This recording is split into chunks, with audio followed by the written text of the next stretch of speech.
There are some things that, yeah, they're funny, but they make serious points. And there are some serious points that are made through the funny in this movie, definitely. This movie does a stellar job of communicating the farcical nature of religion and reminding us not to take things like Christianity too seriously. Even if God proved to be real, he or she or whatever has a lot of explaining to do and wouldn't be worthy of worship just because he, she, or it existed. Can't God take care of this himself? See, Bethany is a smart girl, but Metatron is very quick. And he tells her basically, yeah, but he'd rather you do it. Doesn't that encapsulate every conflict in the Bible and every excuse for why God doesn't do more for humanity? If we stop perpetuating these stories and figure out that everything we have, everything that we get to do in this life has everything to do with us and nothing external, then we don't need to go looking for answers to questions like, why are we here? Welcome to Unbound, a podcast for new atheists and lifetime atheists, ex-evangelicals, truth seekers, and free thinkers. There is life after faith. And life here is good. It's time for a new perspective. And a better conversation. I'm Spider. And I'm Shelle. And it's time to get unbound. You know, when we started this show, if you were to ask me what the last thing was that I thought we would ever cover or touch on or even mention in this show, Jay and Silent Bob probably would have been one of them. I'm sure there would be more, but Jay and Silent Bob, yeah, I couldn't see them fitting in here at all. No. But in this instance, they do, because they're part of this wonderful movie called Dogma that we're going to be taking apart a little bit tonight. And honestly, I just feel like we've been hitting people with so much heavy shit lately. Yeah. Even the last movie that we did, The Witch, that was heavy. And the topics on this show are, just by nature of what we discuss here, they're pretty heavy to begin with. But every now and then you kind of have to cut loose a little bit. Mm-hmm. And you have to find the humorous side of all of this craziness. Yeah. Otherwise, it really could just drive you nuts.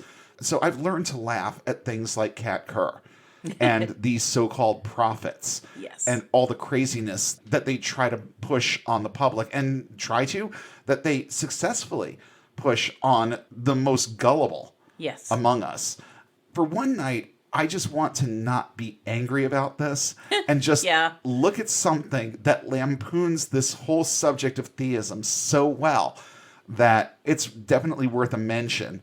And we have mentioned Dogma on this show before, but tonight, if you've never seen it, then you are in for a real treat.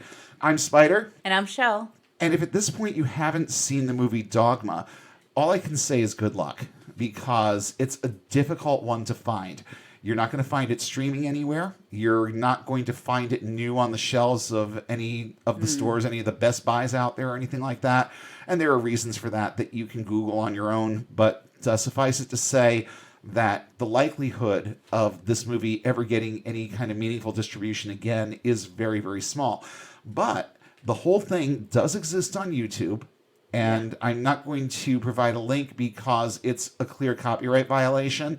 But YouTube, I think, knowing what the situation is with this movie, kind of turns a blind eye to it, because the same few copies have been out there for a while. Yeah. And they don't seem like they're going anywhere. So if you've never seen this movie, YouTube is going to be a good resource for it. Also, if you decide that you like it, and you want to be able to watch it whenever you want to watch it, you can still find copies in places like eBay. Yeah. And some Amazon sellers have them new and used. So it's not like it's lost, but it's a rarity. And it's expensive. And very expensive. And I'm curious to see if we're going to actually hear some of the thunder and some of the weather going on outside. Yeah. Because it seems kind of Hollywood that we're sitting down to talk about this subject, and now we're getting loud claps of thunder outside, like someone might not be happy about it. Yeah, right. But, of course, that's just as farcical as anything that happens in this movie. No Christians behaving badly this week. We want to just dive right in and talk about this movie. And just like we will for every Unbound at the Movies episode, we're just going to dive in and talk about the movie. And hopefully you'll glean some of the same lessons from this that we did. Because there are some really good lessons to be learned in this movie, albeit accidental, I think. Yes. I think that Kevin Smith really, honestly and truly only set out to make a funny movie here. And it was a funny movie based on something that is semi-close to him. Kevin Smith is, for all intents and purposes, a theist, but he is about as much of a theist as your average Catholic. Yeah. And your average Catholic isn't much of a theist. No. They, quote unquote, believe that God exists because they've been taught to believe it since they were children. But most of them don't make time for church more than once or twice a year. Yeah. And they don't really worry about what a sin is and what it isn't, that Yeah. sort of thing. And just quickly, because I already know that this is going to go long tonight, I just want to take a moment and let you know that our Patreon is active at patreon.com/Unbound Podcast Network. If you have the means to help us out, we would really appreciate your support. And I know we're in the middle of the holidays and gift giving time, and I know money is running scarce for a lot of us right now. So if you don't have the money to send us, then there are other ways that you can show us your support and help us get the word out. Leave us a good review. Leave us a 5-star rating. Share some content on social media. Let someone new know about the show this week. All of these things help us to get the word out there to more people, and that is what we are about on this show. We want to help more people get and stay unbound, and we can use your help in the process with that. And I also just want to mention that we've got some really good content coming out for the holidays this year, starting next week with our discussion of Krampus and some of the other kind of out there Christmas traditions that don't have anything to do with Jesus. And there are a lot of those. So we think you're going to enjoy that episode. And then the following week, we're going to be looking at everything wrong with the Christmas story and how it couldn't possibly be true. These are things that you're not really going to hear in Sunday school or from a pulpit, but you're going to hear them here because around here we deal with the truth. So with that, I'm just going to leave it short and sweet because I know that everyone who's listening right now is anxious to hear our take on this movie. So with no further ado, let's jump right in with what will probably be just a slightly askew look at Kevin Smith's Dogma. So before you see anything else, the movie opens with a couple of disclaimers. Yes. For starters, Kevin Smith gives us a definition of a disclaimer. So we know what a disclaimer is, so that when we see his disclaimer, we know that we're looking at a disclaimer, evidently. Yes. So disclaimer number 1 is all about how he set out to make something to make you laugh. And that's all this should do. It shouldn't ruffle your feathers. You're missing the point if you get offended.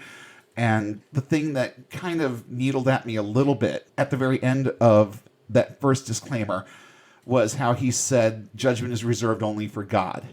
So it's like, okay, so I guess he's one of those. Yeah. He sort of kind of believes, but I think we get a better picture through some of the dialogue in this movie of how he believes. Right. And I like the line at the end where he's like, even God has a sense of humor, just look at the platypus. And then we get a disclaimer about platypi. Yes, we don't mean to offend any of the platypi lovers out there. Or the noble platypus itself. No. But the whole thing about this movie is that it's definitely a lampoon. Right. But at the same time, I think that whether he wants to admit it or not, Kevin Smith made something here that we were supposed to walk away thinking about. Right. Whether it was the controversial aspect of it or just the aspect of be careful what you believe. That's one of the points that he's trying to make with this movie too. So once we get through all the disclaimers, we find ourselves looking over New Jersey shore, Asbury Park to be specific, and there's some dude just staring out at the surf. This is how the movie opens. Guy's staring out at the surf. There's a wall behind him that says skee ball in really big letters. He checks his watch and for a moment seems fascinated with his own hands. It's like he doesn't even know how he got there. But he knows how he got there because there's a definite reason that we're going to become privy to a little bit later. But he seems oblivious to the fact that there are 3 kids rolling up the boardwalk, making all kinds of noise with their rollerblades. And he's just sort of looking out at the surf, and he's oblivious to what's going on around him, right up to the point where these 3 start wailing on him.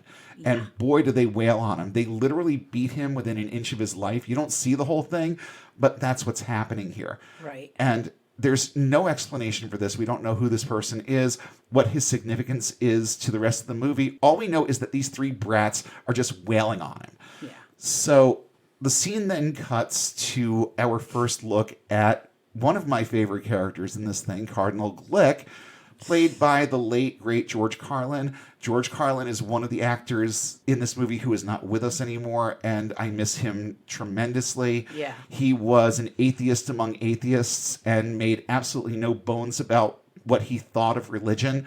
So just the sheer irony of him playing a Catholic cardinal in this and playing it so fucking well. Yeah. I mean, he's got the attitude and he's got the personality down pat, at least for one from New Jersey. He's got the whole thing down pat.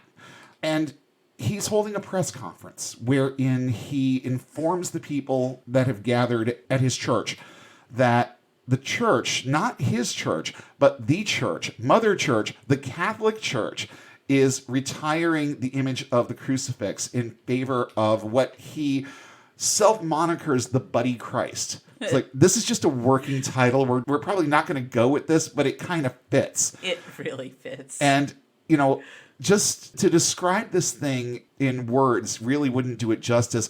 All you need to do, and, you know, I'm pretty sure that most people who are listening to this have probably seen this by now. Yes. But if you don't know what this thing looks like, just put it right into Google and just be prepared to laugh and laugh loudly. Because it really is the polar opposite of any kind of imagery that you would see of the crucifixion, and Jesus acting very, very, very 90s. Oh, so 90s. It was one of the most 90s things in this movie. Only the Stygian triplets were more 90s, and those were the kids that we saw at the beginning. Yes. And boy, oh boy, did they seem to just embody things going on in Kevin Smith's head. Yes. And that's not a slight. No, it's not. Kevin Smith had a particular he's not dead. Kevin Smith has a particular style that really came out well in this movie in particular. Yeah. But there were things, I mean, if you don't know who the director of a Kevin Smith movie is, about 10 minutes in, you're going to know. Yes. Because there are certain things that he does in very specific ways, and he portrays characters in specific ways. And the Stygian triplets are also a real Kevin Smith sort of thing. Yeah. So the press has, you know, they have their little ooh and ah moment over this. It's all part of this program called Catholicism Wow, which, you know, it has a much more evangelical kind of feel to it. Yeah. It really doesn't strike me as a Catholic anything. This is the type of thing that I would have expected from the Assemblies of God. Yeah. Like a big banner at a youth group saying, evangelicalism, wow. Or just Jesus, wow. Or Holy Spirit, wow. Yeah, I could totally see it. And I think we've both seen worse at youth conventions and whatnot. Some of those themes were just, they were cringeworthy. More cringeworthy than the Buddy Christ. Yeshua? You betcha. Oh my God. Oh, those misty watercolor memories, what we were talking about a couple weeks ago. Yeah, that was one of the more cringeworthy ones. Yeah. And you wore that shirt a lot. I did. I really thought it was funny. It was. And you know what? Since I don't have the Boston accent, I didn't get it. Oh, that's true. I didn't get it because I just thought it was unique. I didn't get that they were trying to do a Boston accent with Yeshua. You betcha. Oh, my God. So now we know a little bit about this campaign that they're doing. It also happens that this is this particular church's 100th anniversary. It's their centennial. Right. Which we're about to find out is significant, but not before we are introduced to two of the best characters in this. Yeah. They're kind of like the mirror universe of Jay and Silent Bob. Yeah.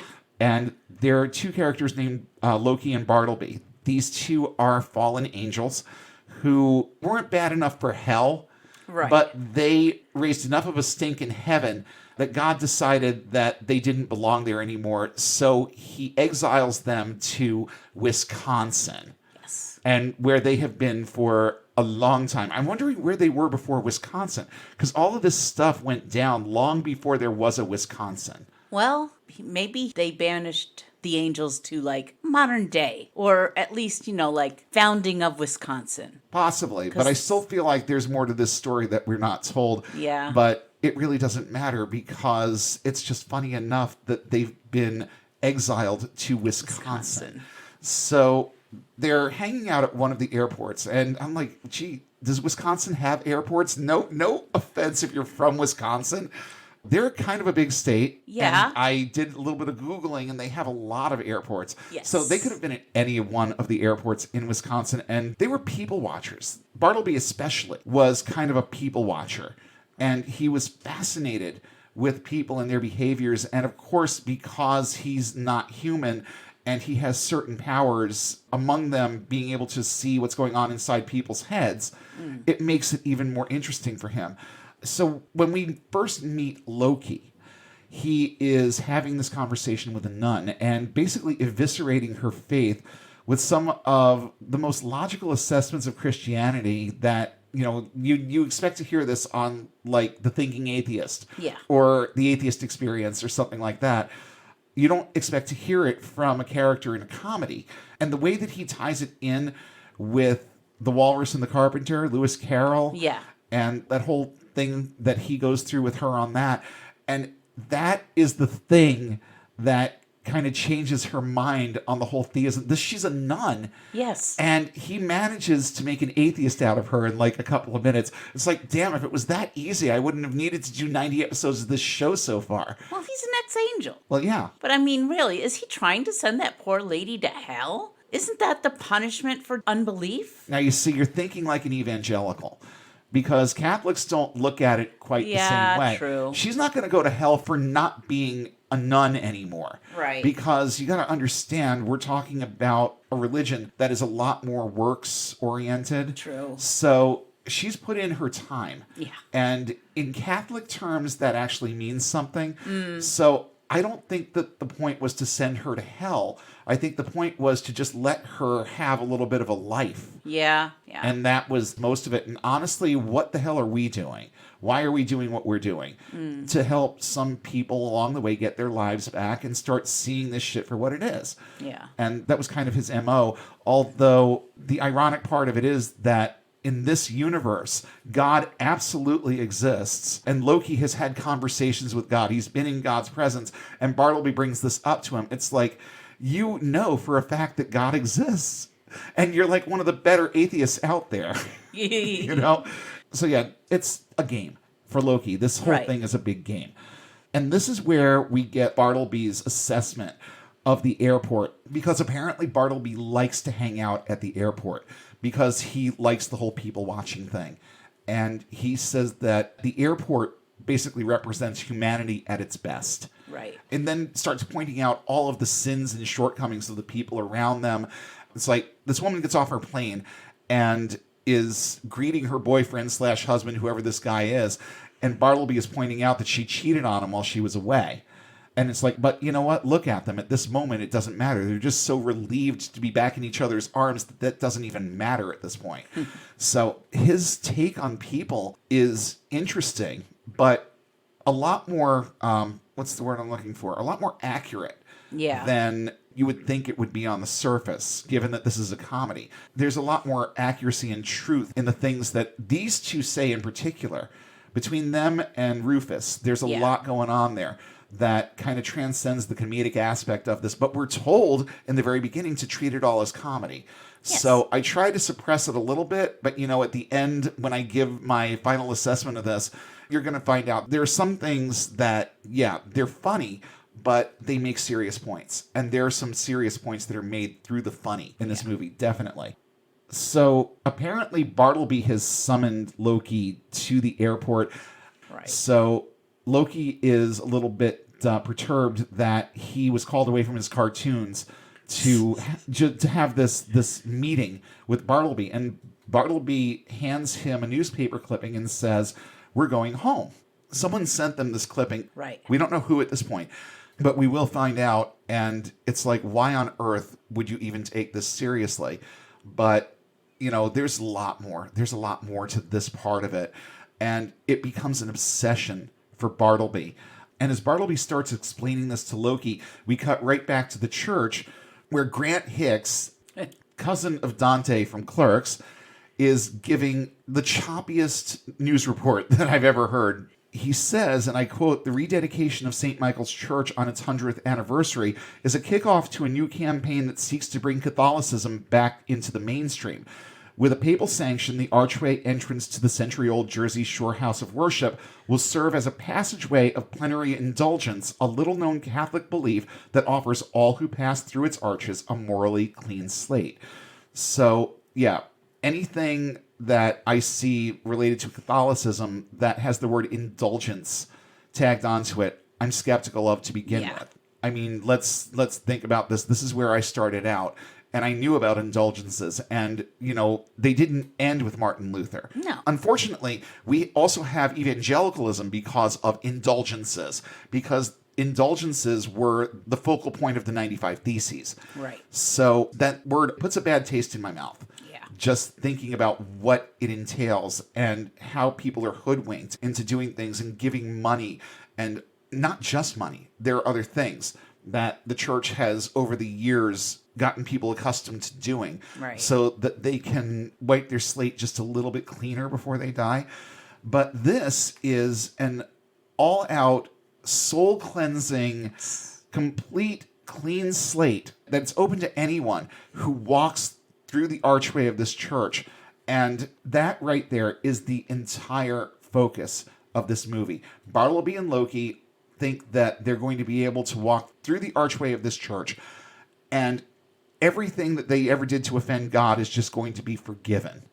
And it has to be that way. It's like God doesn't have a choice, and we'll get into why in just a sec. But there's just one problem here. They're angels, and the plenary indulgence aspect of this applies to humans. So they have to become human to pull this off. Yeah. So Bartleby has this bright idea that they're going to cut off their wings because in some otherworldly realm of logic, this makes them human. Then they walk through the arch, their sins are forgiven, and then they just have to somehow die, which Loki isn't really digging the concept of this. He's looking at this from a much more practical standpoint than Bartleby ever did. And that's going to continue through the course of the movie. He's going to be more of the voice of reason, but he's kind of dragged along. Yeah. He's kind of dragged along by Bartleby. And the whole what if it works thing does kind of keep him on track with this a little bit more. So they have to somehow die.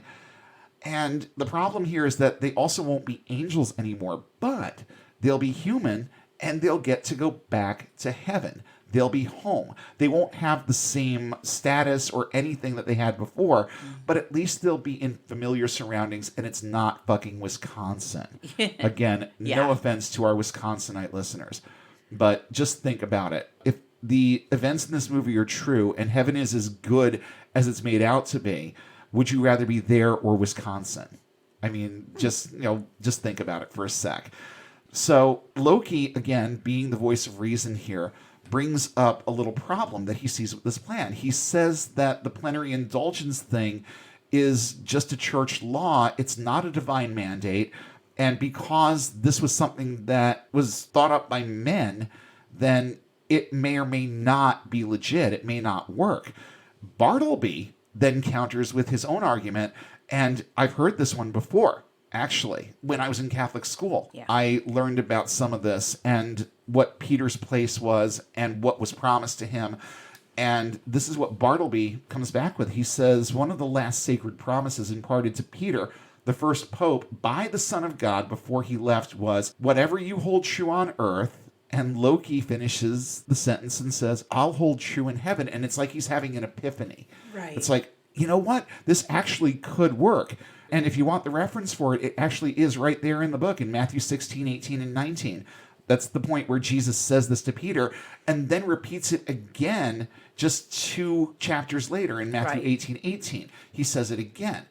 So Peter, being the first pope, according to Catholic belief and tradition, any authority that Peter had translates to any pope that comes after him. Right. So it doesn't matter who the pope is. As long as the pope says that something is so, God must adhere. So if this is a church law, it's been past the pope's desk, basically. Right. So if the pope agrees that plenary indulgences are a thing, and that if your church is 100 years old, you can basically save every soul in town by just having them walk in, then that's just the truth. And it has to be that way, and God can't circumvent it, because if the Pope says it's so, God must adhere. It's dogmatic law. Hence the title. And when I heard that the first time, when I saw this movie for the first time, I'm like, that's the most ridiculous thing I've ever heard. Is God all powerful or is he not? Well, guess what? We're going to get the answer to that question in a little while too. So Loki gets this idea that since they only have 4 days left on Earth, that there's something that he's been wanting to do. A little bit of backstory on Loki. He was the angel of death. Yeah. In the Old Testament. He was the one that was responsible for taking out the Egyptian firstborns, among other things. And along the line, he kind of changed his role. And we'll get into that in a little while, too. But he's kind of feeling a tug back to his old position at this point. So Bartleby is fixated on getting to New Jersey to be at this church and walk through that arch. Whereas Loki has his sights set on the board of directors of this evil corporation that runs the Moobies restaurant chain that you see again in Clerks 2. I think it shows up in a couple of the other Kevin Smith movies. Yeah. Apparently, Loki is not at all happy with the way some of these people are managing their lives. Yeah. So he's got it in his head that we're going to make a pit stop here, and then we'll worry about this church thing. And Bartleby is kind of on board, but he's a little bit antsy. But they have 4 days, and I guess they figure that it'll be easier than it actually winds up being for them to get there. Right. But Bartleby, he's going to go along with it, because if he goes along with this, then Loki will go along with him. He'll have the backup that he needs, and it should work. Right. So at this point, they've got their plan set. And now we get to meet Bethany. Bethany is what we will learn in a little while to be the last scion. And what that means is that she is a direct descendant of the line of Jesus. The point is that she's got some of the same DNA in her that Jesus did. And that makes her a scion and the last in her line. So this is also going to prove to be significant. She doesn't know this at this point. Right. And ironically enough, she works at an abortion clinic in Illinois. We also get a little, what I think is an awesome bit part for Janine Garofalo. I wish that they had given her more to do. I know. I think it would have been fun for her to have a bigger role in this movie. Like maybe replace one of the characters that we see later with her. I think she would have brought the signature snark to that particular role. But alas, we get her for one little scene here. But it's enough to learn more about Bethany, and she's the one that we need to know about. She has a lot of regrets. Her marriage fell apart because she couldn't have kids. She couldn't have kids because she'd had an abortion that led to an infection that basically caused her to not be able to get pregnant. So her husband eventually leaves her because she can't make babies for him, and he leaves her for someone who can. So yeah, nice guy. Yeah, really. And she and her coworker Janine, whatever her name is in the movie, I forget, but they're talking about all of this, and the conversation comes around to faith, and it's brought up that Bethany goes to church every Sunday, and that she has at least a degree of belief. But in a moment of kind of brutal honesty here, Bethany says, and I quote, "I sit there every Sunday and I feel nothing." Well, I started thinking to myself, there are a lot of people to whom that pertains. Yeah. Especially in the Catholic Church, but even in evangelical circles. You know, I know that on certain days like Easter and Christmas Eve or whatever, we would get a lot more people in church at Faith Assembly too. Right. So again, people are people, and it doesn't matter what the faith is. Most people are going to approach their faith the same way. Even if they identify as born again, there are some that will only make their way to church on Easter and Christmas too. And I can only imagine that if they are adults and they're doing this, that they were probably dragged to church every week when they were kids. Right. And reached a point where they were where Bethany is, where they sat there every Sunday and felt nothing, so just stopped going. Right. So on the heels of that, now we get to meet Azrael. Kevin Smith kind of sets up the pieces on the chessboard here in Yeah. the very beginning of the movie. This is like only the first 10 minutes or so. Right. And he is establishing every character that has anything interesting or relevant to do in the movie. Right. So we're bouncing from one thing to another very, very quickly. But then he does a really good job of developing all of their arcs. So now we're meeting Azrael. And Azrael is a demon. Yes. Who loves central air because it's a little hot where he lives. And then we find out who the Stygian triplets actually are because they're Azrael's toadies. We still don't know why they wailed on this old man at the beginning. We still don't know what that was about, but now he has another job for them and he wants them to intercept the Scion. And all I'm thinking here is, as he's sending them off, all I'm thinking is, fly, monkeys, fly! And that's pretty much where that scene ends. There's more, but, we're trying to move past the boring bits here. But, that poor lady, Yeah, I know, he right? sets up his headquarters in this lady's house. And rather than just try and scare her into letting them in or letting her run away, no. He's a demon. And since he is a fallen angel and spent a lot of time around Yahweh, he learned from the best that the solution to any problem is to just kill whoever the fuck is in your way. Yeah. So he kills her and takes over her house and basks in the central air and then sends his monkeys to go get Bethany. And while all of this is happening, Bethany is just trying to get some sleep because it's late. And out of a sound sleep, she wakes up to fire. Fire. Lots of fire right there at the foot of her bed. It's contained fire, but it's fire. So, as any responsible adult would do, she springs out of bed, she grabs the fire extinguisher, and attempts to put out the fire. But there's just one problem. This is no ordinary fire. Because now we get to meet a very irritated Severus Snape, or Metatron. And I'm thinking, watching this after so many years and seeing him in so many different roles, I'm thinking to myself, he's almost an amalgam of a lot of his characters. My first thought here was Alan Rickman is Hans Gruber as Severus Snape, as Metatron.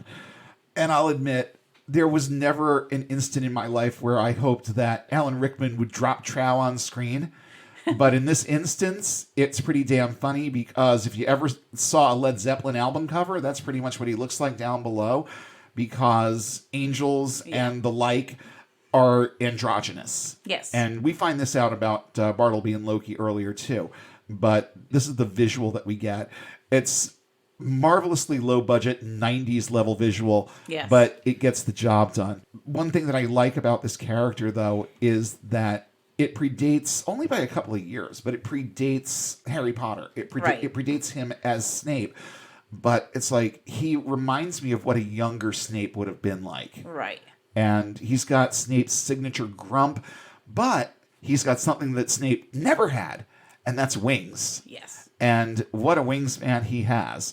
We also find out that he is the voice of God. So, whenever somebody hears God talking to them, it's this guy that they're hearing. I wouldn't have minded if all the times that I thought God was speaking to me, he spoke with Alan Rickman's voice. Yeah, that would have been nice. Yeah, totally. At least we'd know who he was. Yeah, that's for sure. But of course, he's a little bit affronted by the fact that Bethany doesn't know who he is. He is, he starts talking about other characters in the Bible. It's like, oh, this one. You know who this person is, like, right off the bat. But somebody like me, no, you're not going to know who I am, are you? And he proceeds to explain to her that he's a seraphim. He's part of the highest choir of angels. And again, that he's the voice of God. And let me just go on record here. Just a quick pause to say that I really miss Alan Rickman a lot. He was a great dude. I loved his voice and his snark. And might I just say that Metatron sounds like a Transformer name? It kind of does, but I'd never heard of it before the movie. So I was like, he doesn't look like a Transformer. What? No, but it basically means other voice. Yeah. And it's completely apropos. Yes. for who he is. Now that it's been established who he is and Bethany is no longer freaking out, he decides that he has to explain what's going on to her in a little bit more of a relaxed setting, and maybe one that involves a little bit of alcohol so that she can take this news a little bit more easily. Yeah. So they, I guess, apparate. No, it's wrong fandom again.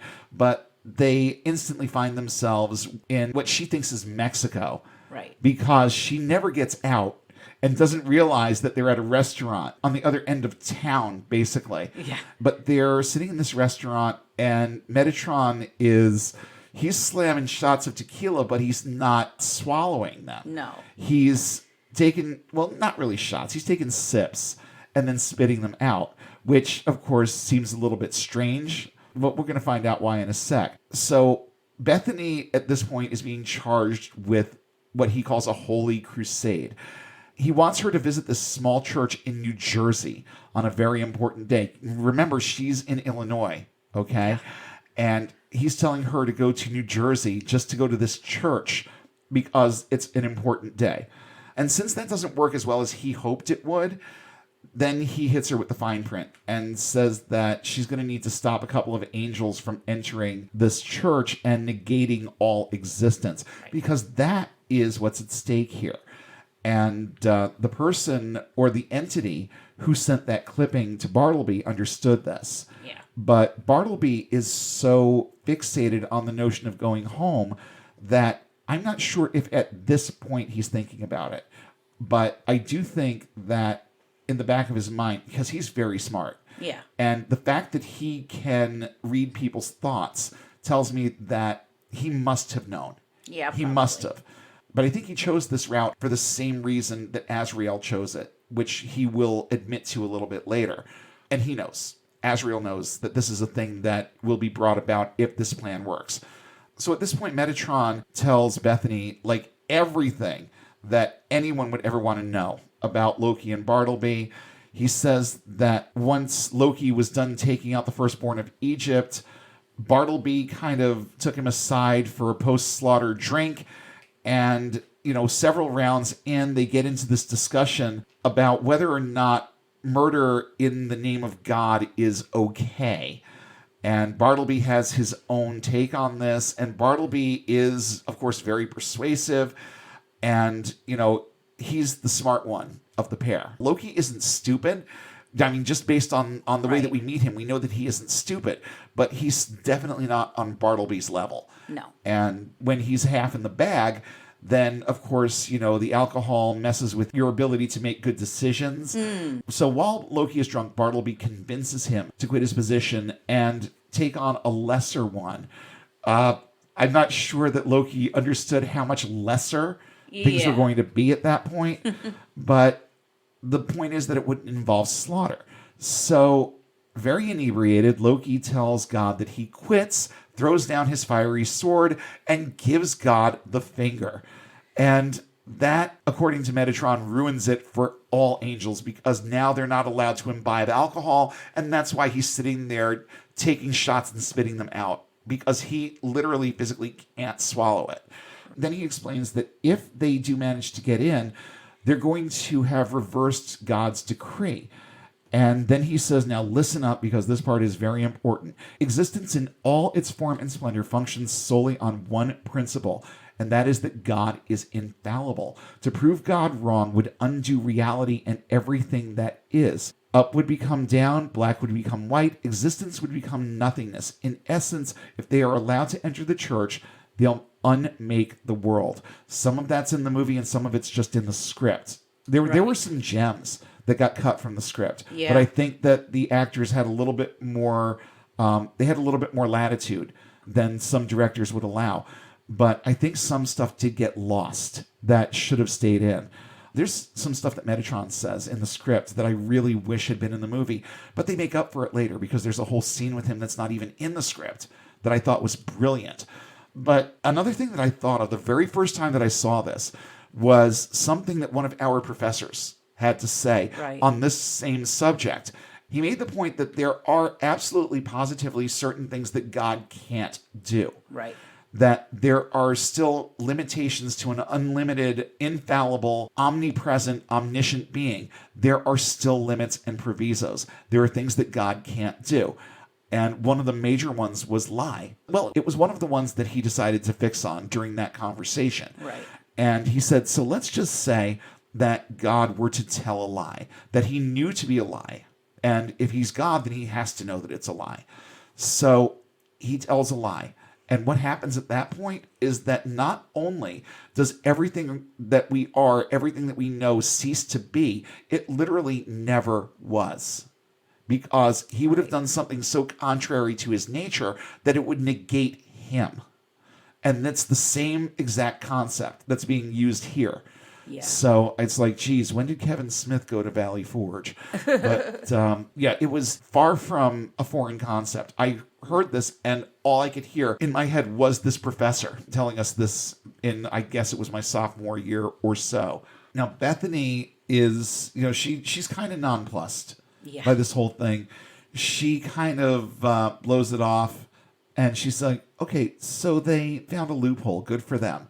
And I think it's at that point that Metatron breaks it down to brass tacks and says, look, if they do this, then you, me, and everything else is just gone. And I don't think that really bothers her that much either. And she goes into this diatribe that was also very familiar in terms of the sentiment, not so much the details, but the sentiment. And I think that this is kind of the foundation for a lot of people's crisis of faith, is the question, where was God when? And she's got a good list of whens that she says right out loud. What she says is, when some quiet little infection destroyed my uterus, where was God? When my husband decided he couldn't be with a wife that couldn't bear his children, where was God? To hell with him. And you know what? That's kind of where I was when I rage quit the first time. Yeah. It's like, if you don't solve this problem for me, then I don't want you in my life anymore. And that's kind of where Bethany is at this point. She is still willing to believe that God exists, but she's not happy with him and doesn't really want to be his follower at this point. Right. And yet she's going to church every single Sunday because it's just in her DNA at this point. Right. It's literally in her DNA. Yeah, but it's so part of who she is that even though she clearly, she may believe in God, but she doesn't love him. Well, no. But she keeps going to church because, guess what? It's the fear factor. Yeah.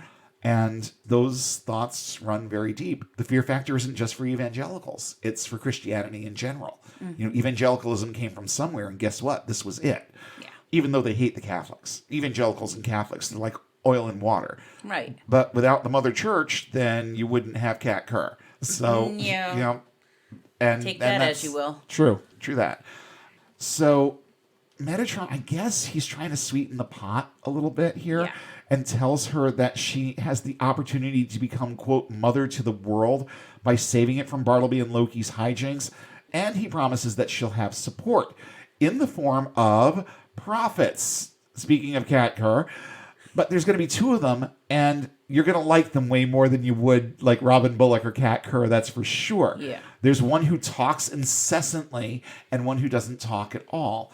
So anyone who knows the Askewniverse at all knows where this is going. And they also know that both are likely to be way more likable and palatable than any evangelical prophet out there.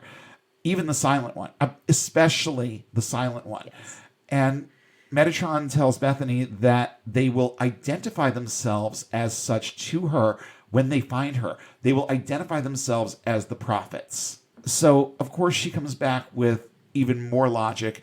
Metatron's starting to get bored with the conversation at this point. It's obvious. But she comes back with one sentiment that all of us who have ever been part of any flavor of Christianity can relate to. And that is the question, can't God take care of this himself? You see, Bethany is a smart girl, but Metatron is very quick. And he tells her basically, yeah, but he'd rather you do it. Doesn't that encapsulate every conflict in the Bible and every excuse for why God doesn't do more for humanity? That's been my experience anyway. Yeah. Is, why can't God just take care of this himself? Well, because he wants you to do it. Right. But he could do it so much better. But he wants you to do it. But he could do it faster. But he wants you to do it. And, that honestly was what kept me striving toward being in the ministry, Right. was that it felt like an honor that God wanted me to do this shit that he could do himself. Right. But he was choosing to use me for it. And that was the ego stroke that a lot of us need to keep going in the path of ministry. So that, again, there are plenty of reflections here. It doesn't matter what flavor of Christianity it is. A lot of the more nefarious bits transcend most lines. And this, I think, is kind of nefarious. It's like, there's no better reason than, but he wants you to do it. Come on. I think that we deserve better. I think that I deserved better. When, I asked the question, why me? Why did I get called into this? And why am I having such a hard time with it? And all of that. I think that I deserve something better than it's just what God wants me to do. Yeah. But that's all she's getting. And now she has to decide whether or not she's going to take on this task. So there's a little bit more related conversation, and then, like a hypnotist, Metatron shakes a pair of maracas at Bethany, and she startles awake in her own bed.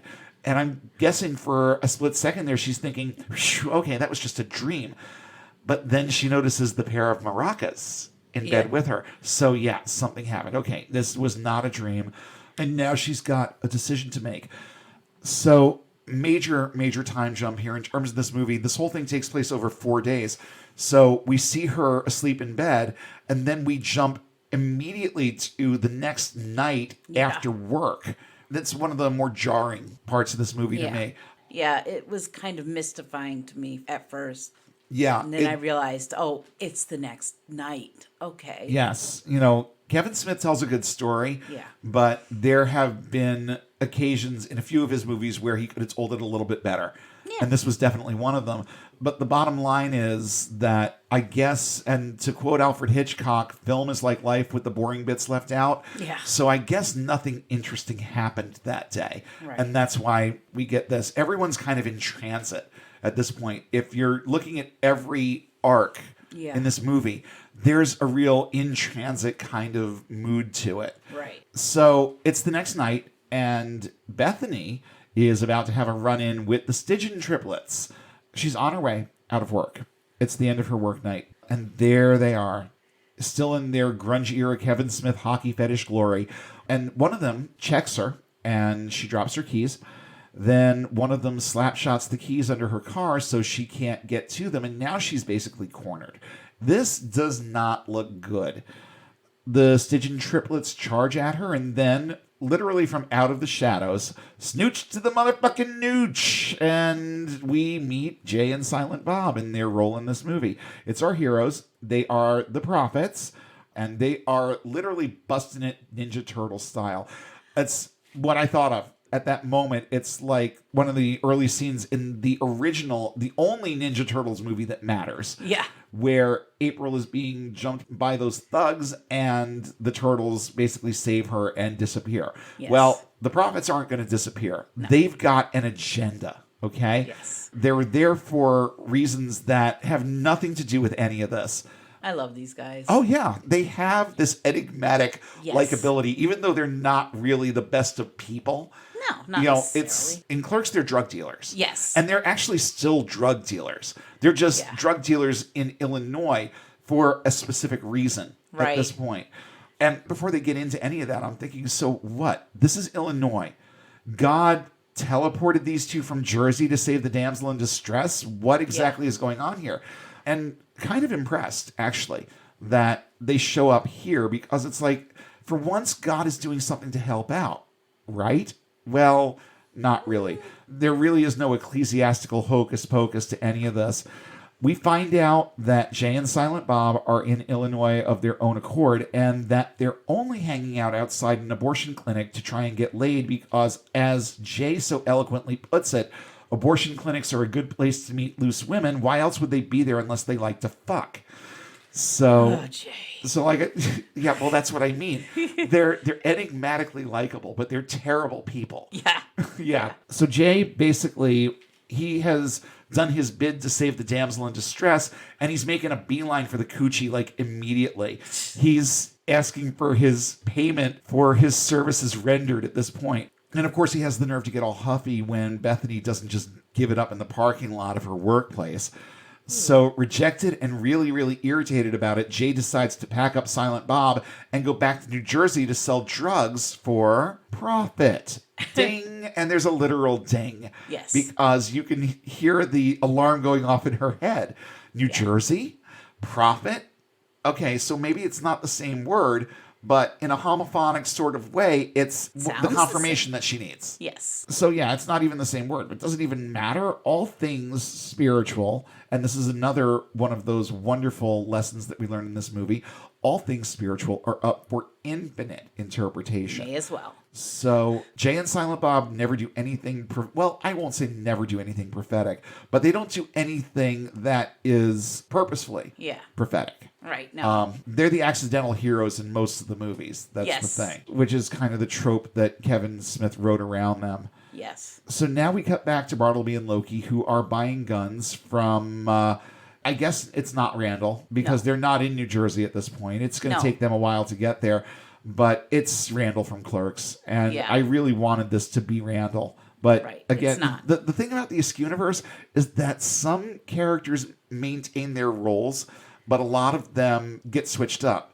And he uses the same actors all the time. So, like, Ben Affleck is in a bunch of Kevin Smith movies, but he's never the same person. But Jay and Silent Bob are always the same characters. Right. And there are parts of this universe that are very static, too.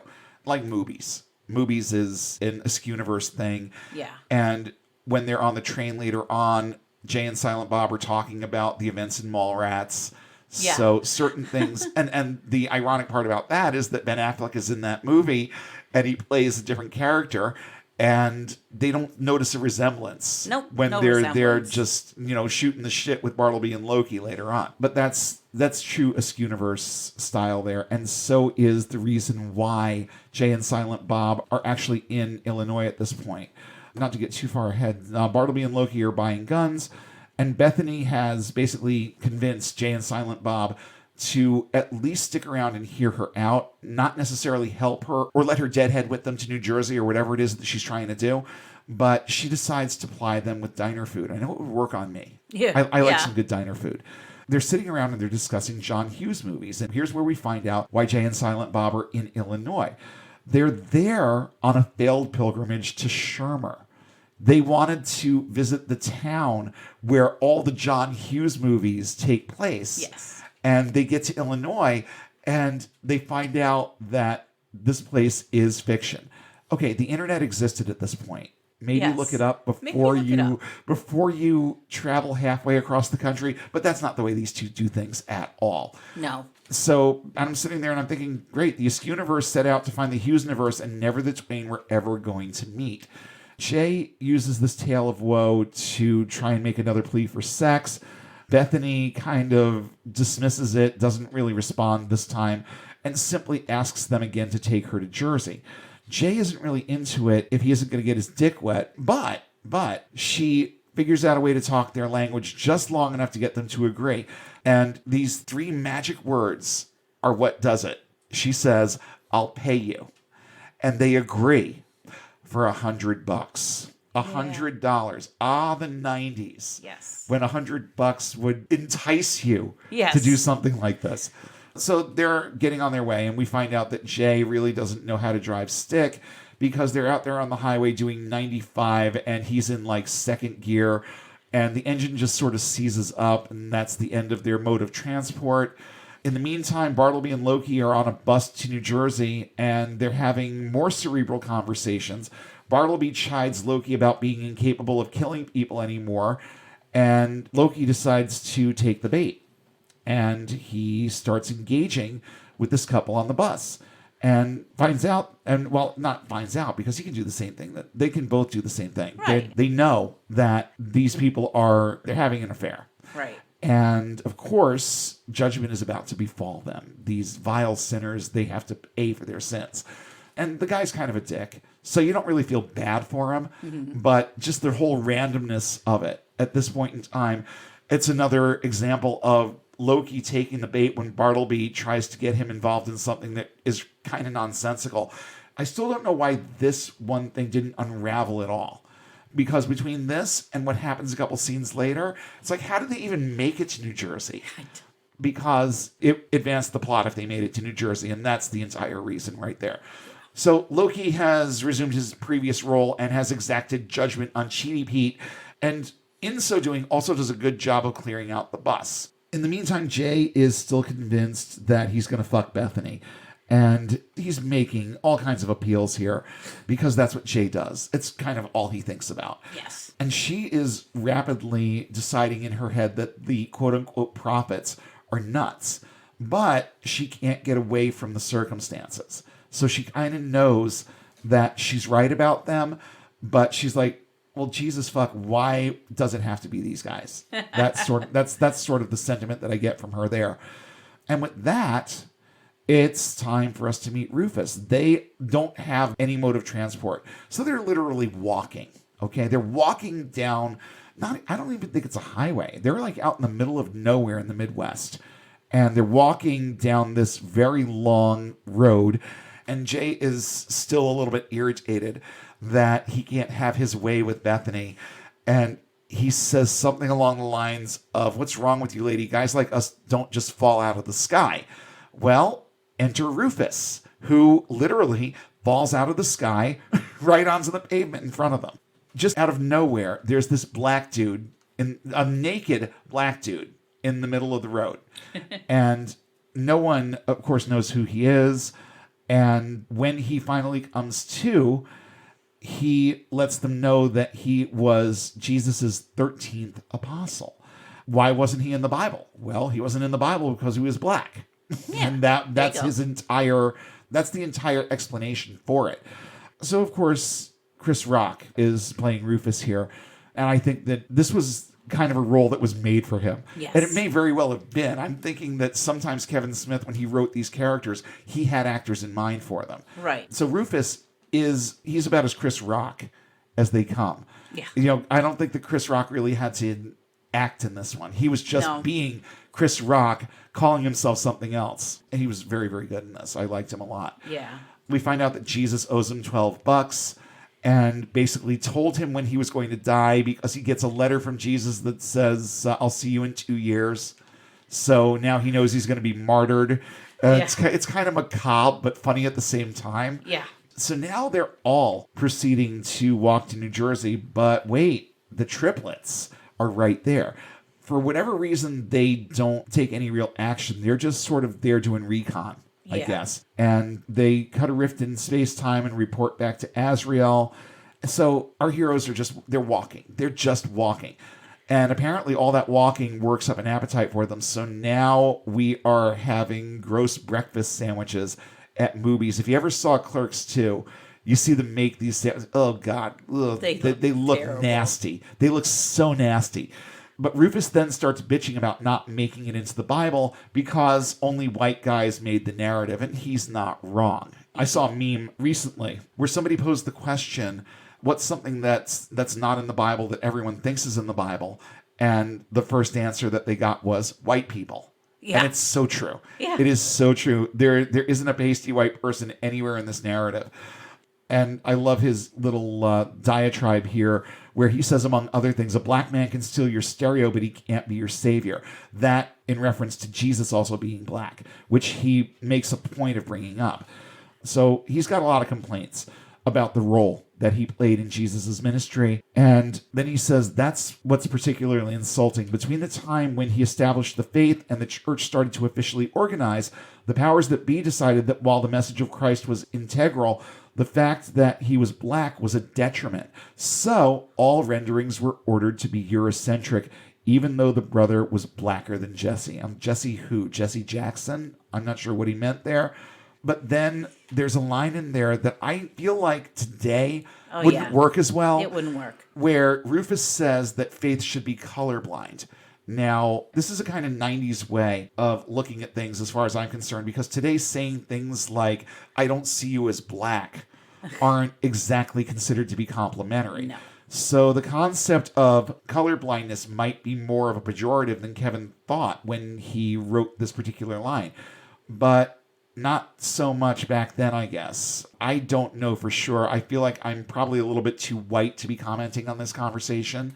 Yeah, same. Yeah. Same. So I'm going to kind of leave that there. But Rufus basically has been sent to help them stop the angels, and he knows way too much about Bethany. You know, all these people, all these entities around her understand what's going on, and she really doesn't quite understand yet. And, you know, he starts telling her things about herself to make the point clear that, you know, there's more going on here than you realize. And what I'm telling you about me is legit. What's going on here is legit. We legit need your help.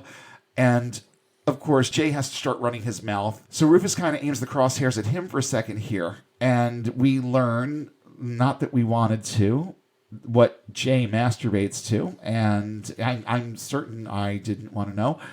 But we also find out that God dislikes the word mythology, because of course he does. Right. Because of the connotation of it. It kind of takes away from the realness of all of it.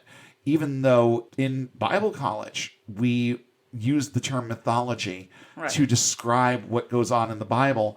And of course, it was spun in a way that, you know, mythology doesn't necessarily have to mean untrue.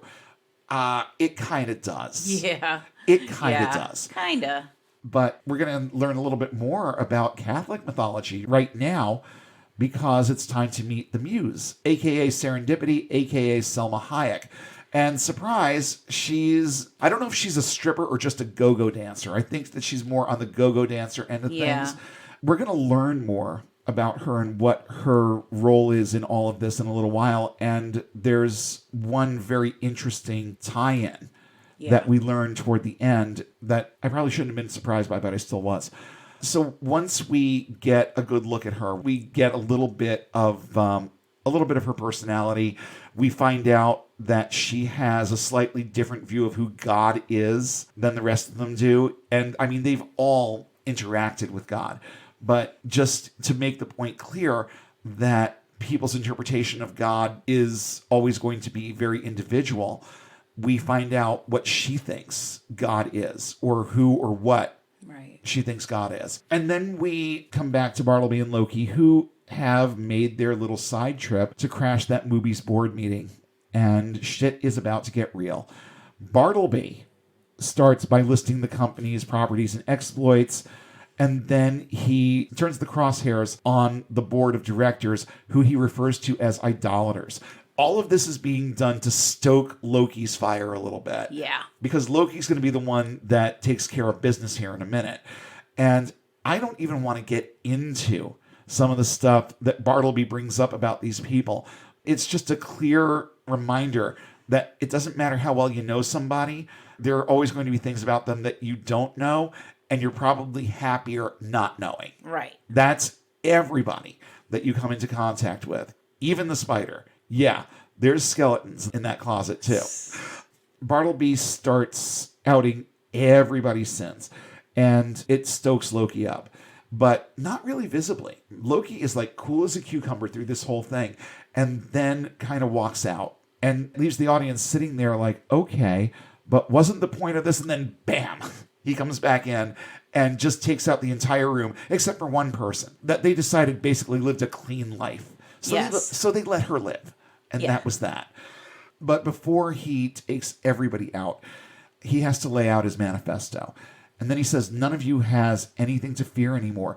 You rest comfortably in seats of inscrutable power, hiding behind your false idol, far from judgment, lives shrouded in secrecy, even from one another, but not from God. And you know what? If I still believed in God, it's the type of thing that I would be saying about people like Kat Kerr. Yeah. All of the people that are part of that movement. I think that it's apropos. Not that these people deserve the same fate, but I do think that the sentiment is absolutely true. Yeah. So after Bartleby and Loki take care of business at Mooby's headquarters, we go back to the Go-Go Bar for more of Serendipity, but we also find out that because she's not technically human, this whole sexuality thing is nothing but a front, because, you know, she's got as much going on downstairs as Metatron or any of the angels do. In her own sense of self, she identifies as an abstract, but what she actually is, in terms of Catholic lore and mythology, is that she's a muse, and she's a muse with writer's block, which is the ironic part of all this. Yeah. But she was responsible for 19 of the top 20 grossing films of all time. So she's made her mark on the world. Yeah. And as she's telling this story, we cut to the bathroom where something seems to be going wrong with the toilet. Something very, very wrong. But Get a plumber. yeah. Or an exorcist. One of the two. You're going to need... And I mean, I think that when all is said and done, they probably needed both. But serendipity, though. She's quite the distraction. So, I mean, with all of this going on, you would think that the smell would start wafting a little bit, but it really doesn't. Or they're too enthralled with her to even notice. Yeah. It's one of the two. And there are a lot of foreshadowings. A lot of them come from her, and they rub off on Bethany really well about who God is. And she goes into this thing about gender bias and talking about how God is portrayed. So we already heard Rufus talk about how Jesus is portrayed. So now we're going to hear about how God the Father, quote unquote, is portrayed. And she says that when the Bible was written, they were very male-dominated times, and the Pharisees and high priests felt threatened by the idea of a woman lording over them and controlling their fates. So they knew the true nature of God, and that he wasn't necessarily male, but he became male so that there would be an acceptance of his authority. Right. And it doesn't stop with God, because as Serendipity points out, the entire Bible is slanted and gender biased, which, that's not a surprise to anyone who listens to this show. I'll be honest here, I probably should have thought about this before. I didn't think about it as much as I should have before it was kind of laid out for me this way. Yeah. But the first time I saw this, I'm like, oh my God, she's right. She says that a woman is responsible for the first sin. She's responsible for the fall of man and the expulsion from Eden. A woman cuts Samson's coif of power. A woman asks for the head of John the Baptist. Read the Bible again sometime, and you'll see that women are painted as bigger antagonists than the fucking Egyptians and Romans combined. True. And she's right. And then she really hits them with a zinger. Because in this universe, I think Catholicism is about the only brand of Christianity that there is. And she says, you people don't celebrate your faith, you mourn it. And she's right. And with that, we find out what's been going on in the bathroom. Oh, God. And something stinky this way comes. You've heard of the elementals? Well, here's the excremental, the Golgothan shit demon. This is my favorite part of the movie. Ugh. And the way that this is described, I think, I've done research on this too. You couldn't find anything on it. I couldn't either. find anything. I'm pretty sure this is just something that Kevin Smith pulled out of his own ass. No pun intended here, given what this is. It's really clever. It's very clever. Because I'm like, I never would have thought of that. Yeah. In a million years. But it fits well with all kinds of Catholic lore. Yeah. That's the funny part about it. And this is the way that Serendipity describes it. She says, yeah, well, it wasn't just Christ up there. The Romans crucified everybody on that hill, and Christ excluded, they were all criminals, killers, brigands, thieves, rapists, and whenever the crucified expired, their bodies would naturally lose muscle control, spilling bowel and bladder in the process. And the result is that walking pile of crap up there, the Golgothan shit demon, hell's chief assassin, and he's here for you. In reference to Bethany. So now we've got shit demons coming after Bethany. Yeah. But fortunately, Bob has a little something that knocks strong odors out, and the prophets come through once again. Demon conquering by coincidence. Who carries air freshener spray in their pocket? Somebody who hangs out with someone who farts a lot. And that's pretty much the way that Bob explains it in his silent sort of way. Yeah. So hanging around with Jay makes it necessary to carry a little bit of air freshener, evidently. And in this instance, it really did come in handy. It did. So with the shit demon not vanquished, but definitely incapacitated, Serendipity thinks that she can get some information out of him about what's going on here. But we never get to see that. We never get to see the shit demon interrogated, which I think would have been funny, but we don't get to see it. But right now, Bartleby and Loki have a little problem. They can't get a ticket to New Jersey because of the draw of the Garden State, I think is the way that she puts it. But Azrael is on the case. He shows up and chastises them for their recent activities and warns them that basically all of heaven and hell are looking for them and that no one wants them to succeed. because it's common knowledge what they're doing. Well, probably because Azrael told them. And Rufus is obviously concerned because, well, he knows what's at stake and he sees humanity as being worth saving. And he tells Bethany and co. that God still, quote unquote, digs humanity, but it bothers him to see what gets carried out in his name. So that's nice to know, but with all due respect, everyone who's carrying this shit out learned from the best. That's what I'm thinking here. Yeah. It's like he doesn't like all of this. He sanctioned a lot of this in the Old Testament. What's not to like? But Rufus is quite the apologist, and he has a lot of strong opinions. And of course, also in this universe, God is supposedly loving. But you still, through this entire thing, you don't really see much of an example of that. A little bit, tiny little bit at the very end. But you don't see a whole lot. So back to Bartleby and Loki. They've found alternate transport to New Jersey at this point. And as it happens, they're on this train where Bethany and Rufus and Jay and Silent Bob also are. So both factions are on this train, and no one knows who anybody is. Yes. They don't recognize each other at this point. And there are some very deep concepts that come out in this scene that I'm not going to stop and really get into because either A, you can watch the movie, which I hope you will if you haven't seen it. You can also find the script, which I have linked to. But this scene in particular, there was a lot that happened, and I like Rufus's take on the whole concept of religion and faith that comes out here, and the nature of human beings, and how these two kind of clash with each other. Yeah. He says that the only way people know how to reaffirm that they're alive is by fighting with each other, debating. And people spend their entire lives going back and forth with each other over all of these issues. We fight about who's right and wrong. We fight ourselves. We fight each other. We fight death. We fight over beliefs. And we fight over fights.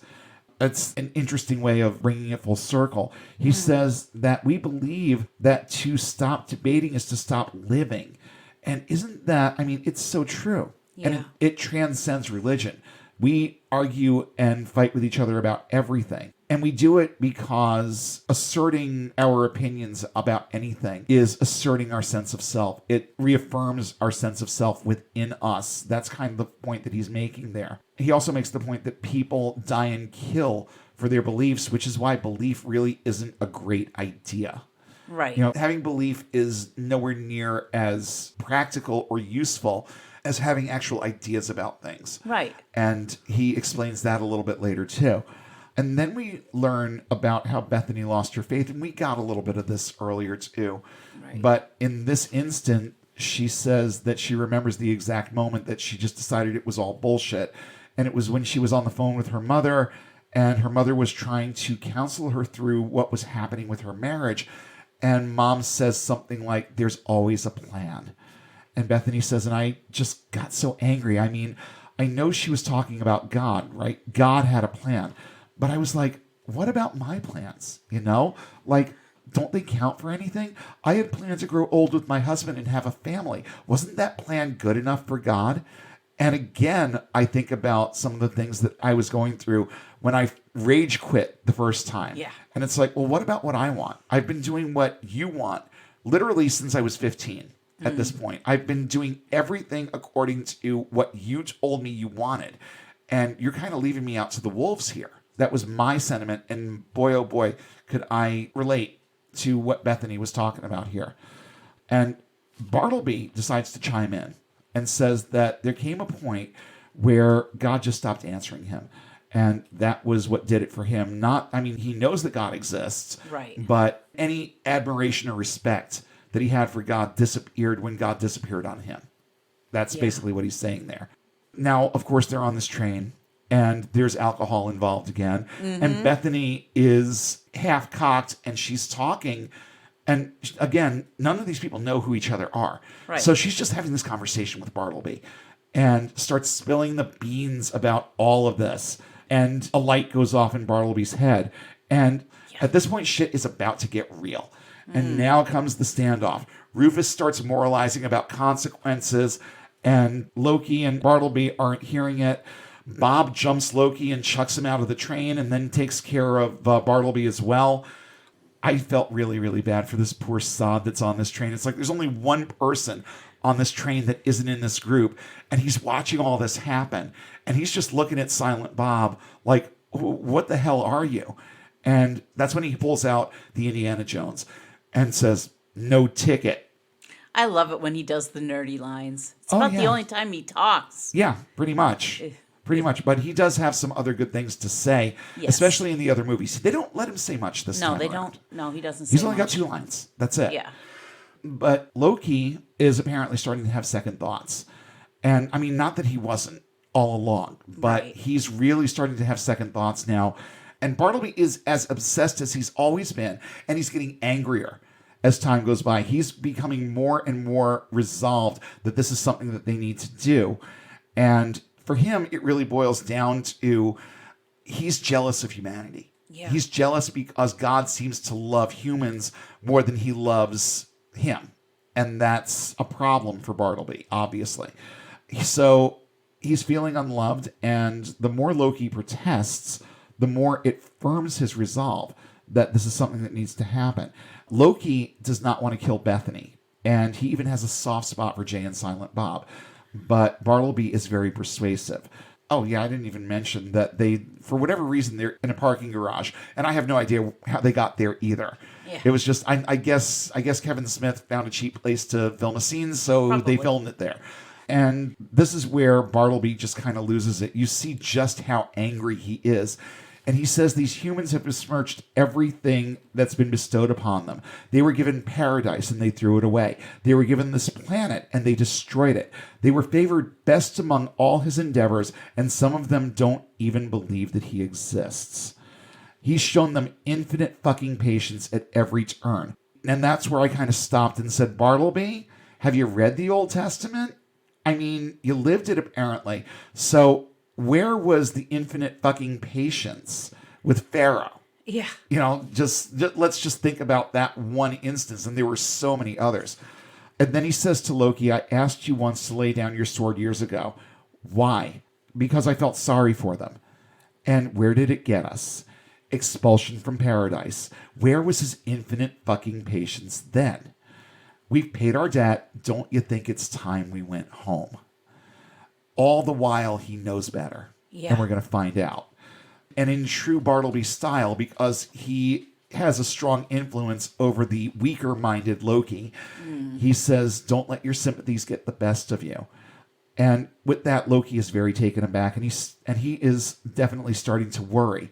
And he kind of has an epiphany at this point.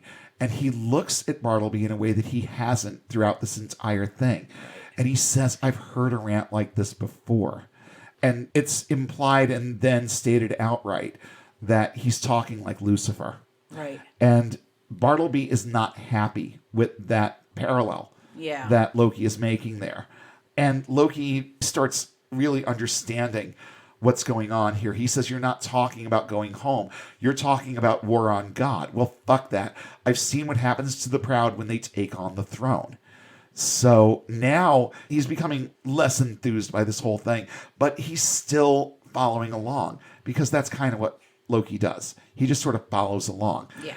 And now in another kind of odd jump, we see all the good guys sitting around a campfire.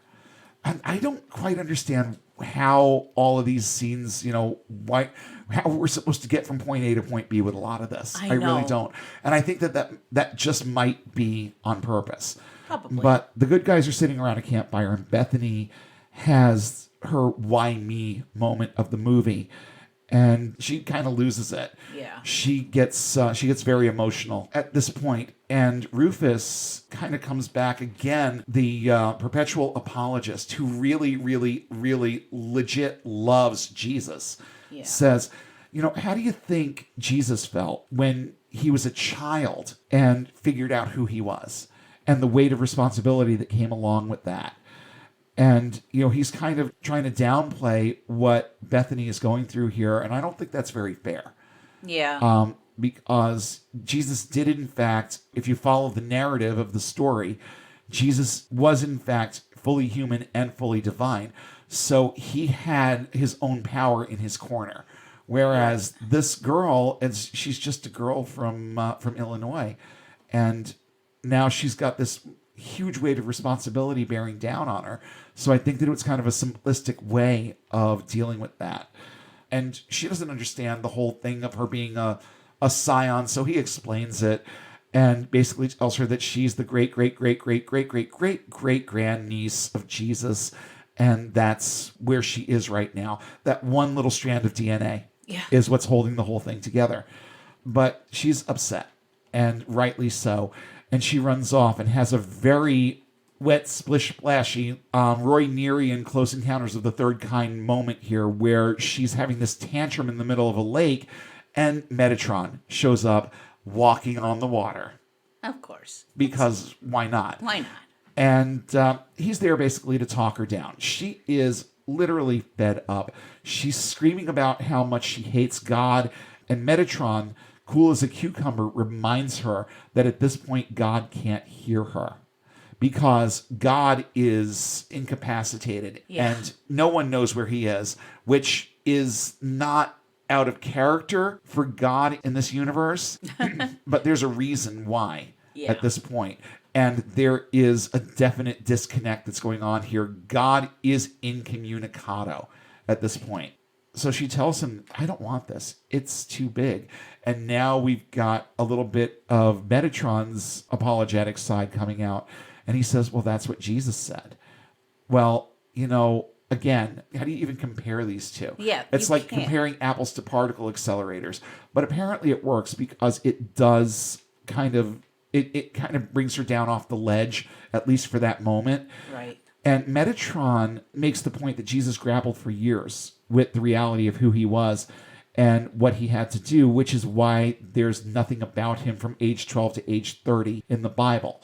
This is a far more human picture of Jesus than most Christians would ever really want to see. Right. And it was the problem that people had with the Last Temptation of Christ, because it portrayed Jesus in a much more human way. Right. And, people didn't want their God to be human, even though he was. No one, apparently, according to the biblical narrative, wanted to see Jesus in his 20s and having all of these crises of self. I have to wonder, though, how he would have really dealt with not only having a father like Yahweh, but ostensibly being Yahweh. Because if I was Jesus and I really understood the nature of my father and the type of thing that he was, I think that it would disturb me a little bit. Yeah. I think that it would disturb me a lot. I have to wonder how human Jesus wasn't completely disgusted with his divine self, because even Bronze Age humans understood how wrong this deity's ways of dealing with humanity were. They knew. They absolutely knew. Why else would they have constructed such an intricate avatar around those behaviors and tendencies and expect people to worship this construct that they put before them? The answer is simple as far as I'm concerned. When you can make people afraid, you can control them. Yeah. And that's what it was all about. They needed a fearsome God that could control the people. Right. And that's what it boiled down to. Rufus kind of brings up this point too, but from a slightly different perspective. You're hearing the same kinds of opinions and ideas from pretty much everybody involved in this. You're getting what's going on in their head. Bethany, at this point, admits that she's fearful that her whole life up to now has been a lie because there were certain things that she didn't know about herself. And it's kind of an overwrought moment, but I think the line was necessary for Metatron to be able to make this flowery speech about how nothing she's been told about herself changes who she is and blah, blah, blah. He encourages her to be who she's always been and to just be this as well. To be the scion, to be the mother of the world here, who saves the world from non-existence. Just be this as well. It doesn't change who you were, doesn't change who you are, but just sort of add this to the narrative, is what he's telling her there. And since Metatron's tastes go a little bit beyond campfires, all of a sudden, again, we, I guess, apparate to this fancy restaurant where Metatron can be just a little bit more comfortable. He likes manipulating his surroundings and fitting them to what makes him feel good. This is where we find out that God is actually missing. that he is in human form and incapacitated. And as long as he's stuck in the meat suit that he's in right now, he can be controlled and he's completely powerless. So weird. What the hell kind of God is this idiot? That's what I'm thinking. But it gets worse. All this trouble stems from God having an obsession with, wait for it, skee-ball. Okay? That's why you saw that in the beginning. And this really is the whole premise of this movie and the sheer ridiculousness of it. If you couldn't treat it like comedy before, understanding this point makes it much, much easier. Existence almost got obliterated because God is obsessed with skee-ball and was known to disappear for various lengths of time to go play in various places. So he would just kind of duck out of heaven to go play skee-ball and not tell anybody where he was going.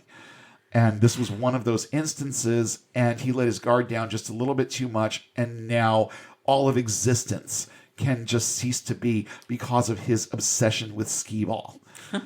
Now, serendipity has kind of rubbed off on Bethany. She has started taking to using female pronouns to describe God, and Metatron kind of finds it irritating and starts, I guess he doesn't want to follow her into this train of thought, but he does start using neutral pronouns as a matter of convenience because he also knows that he kind of has to stay on level footing with her. Right. And there is a looming dread that has now taken over this whole conversation. But Jay, of all people, comes up with the simplest and most practical solution to this problem that they're facing and says, why don't we just ask Cardinal Glick to cancel the ceremony? Right. I mean, it seems like the simplest solution out there. And why didn't they just do this in the first place? Well, I think that they all knew that it would kind of be a fruitless effort. Yeah. But this is their, pardon the term, Hail Mary. So they're going to do it. Yeah. So they go to see Cardinal Glick, who is quite proud of the whole Catholicism wow thing. And he's brazen enough to just fucking admit that they're trying to keep the church from dying of natural causes with this. He wants to bring in a younger demographic and, quote, hook them while they're young.